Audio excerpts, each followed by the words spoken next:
Hi అందరికీ welcome to my mini world. ఇది నా థర్డ్ మినీ బ్లాగ్. ముందు బ్లాగ్ చూడకపోతే చూడండి. ఆల్మోస్ట్ 6 to 7 కిలోమీటర్స్ నడిచిన తర్వాత మీకు గుంట పొంగనాలు కనిపిస్తాయి. కొంచెం బ్రేక్ తీసుకొని గుంట పొంగనాలు తిన్నాం. ఆ అమ్మ అప్పుడే పోయి సెట్ చేసుకుంది. ఒక 5 minutes వెయిట్ చేసి మరీ వేయించుకుందాం. మేము గుంట పొంగనాలు అంటాం, మరి మీరేమంటారో కమెంట్ చేయండి. చాలా చాలా ఎమ్మి ఉండే టేస్ట్.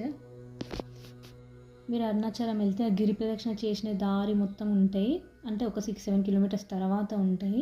ఒక మంచి స్టాల్ నీట్గా ఉన్న చూసుకొని మీరు తినండి, బాగుంటాయి. ఇంకొన్ని కిలోమీటర్స్ నడిచి ఇంకా అలసిపోయినాము అన్నప్పుడు కొన్ని చిన్న కాఫీ బ్రేక్ తీసుకున్నాం అనమాట. ఒక స్టాల్ దగ్గర కూర్చొని బయటనే కాఫీ తాగినాము. చాలా చాలా బాగుండే కాఫీ కూడా, చాలా రిఫ్రెషింగ్ ఉండే టేస్ట్. మళ్ళీ నడవడం స్టార్ట్ చేసినాం. కొన్ని కిలోమీటర్స్ నడిచిన తర్వాత రాగి రొట్టె కనిపిస్తుంది మీకు, తప్పకుండా ట్రై చేయండి. మనము ఇక్కడ సర్వపిండి ఎట్లయితే పెట్టుకుంటామో అక్కడ రాగి రొట్టె అట్లుంది, చాలా చాలా బాగుంది.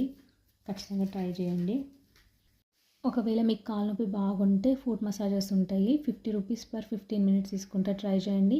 మాకు అంత అవసరం పడలేదు. ఈ వ్లాగ్ నచ్చినట్టయితే లైక్, షేర్ అండ్ కమెంట్ చేయండి. Stay tune.